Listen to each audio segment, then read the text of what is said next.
முடிஞ்சதுக்கு அப்புறம் குறையக்கூடாது. அதுக்கப்புறம் நம்மளுடைய தேசிய ஜனநாயக கூட்டணியோட பெண்கள் சேர்ந்து தமிழகத்தில் ஒரு மாற்றம் கொண்டு வர்றதுக்காக நம்ம எல்லாரும் சேர்ந்து கஷ்டப்படணும்.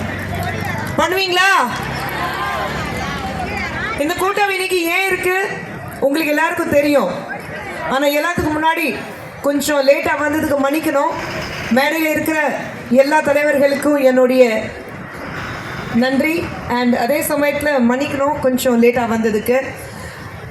ஆனால் இந்த தேர்தல் ரொம்ப முக்கியமானது.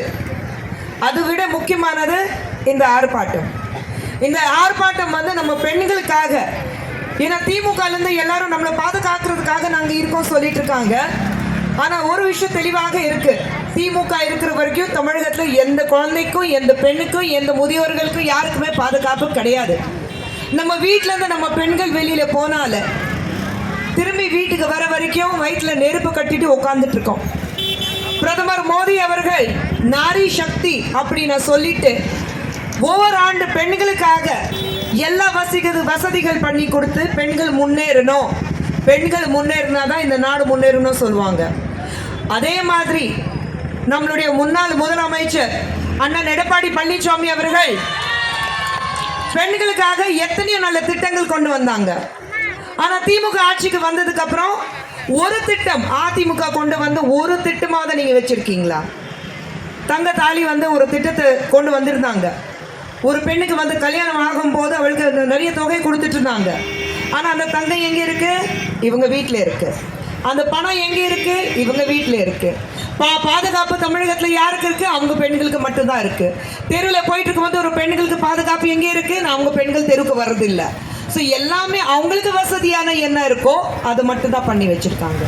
ஆனால் ஒரு விஷயம் மட்டும் உறுதியாக இருக்கு, நமக்கு பாதுகாப்பு வேணும்னு நம்மளுடைய அண்ணன் எடப்பாடி பழனிசாமி அவர்கள் மீண்டும் முதலமைச்சராக வரணும். தேசிய ஜனநாயக கூட்டணி ஆட்சிக்கு வந்தாதான் தமிழகத்தில் ஒரு மிகப்பெரிய மாற்றத்தை நம்மளால கொண்டு வர முடியும். அந்த மாற்றம் எப்படி வரும்? ஒரு நல்ல திட்டம், பெண்களுக்கு என்னெல்லாம் செய்ய முடியும், இந்த திமுகலேருந்து பெண்களை எப்படி ஏமாற்றி வச்சிருக்காங்க, இது எல்லாத்தையும் மக்கள் கிட்ட கொண்டு போய் சேரணும். நம்ம இந்த பொதுக்கூட்டத்தில் இங்கே இன்னைக்கு இந்த கூட்டத்தில் உட்கார்ந்து பேசிட்டு இருக்கோம். அது மட்டும் போதாது, தெருக்கு தெரு நம்ம வந்து நல்ல விஷயங்கள் கொண்டு போகணும். எடப்பாடியார் அவர்கள் இருக்கும்போது பெண்களுக்கு எப்படி பாதுகாப்பு இருந்தது, பிரதமர் நரேந்திர மோடி அவர்கள் இருக்கும்போது பெண்களுக்கு எப்படி பாதுகாப்பு இருக்கு, இது எல்லாத்தையும் நம்ம அடுத்தவங்களுக்கு சொல்லி கொடுத்தாதான் ஒரு செயின் ப்ராசஸ் தான்.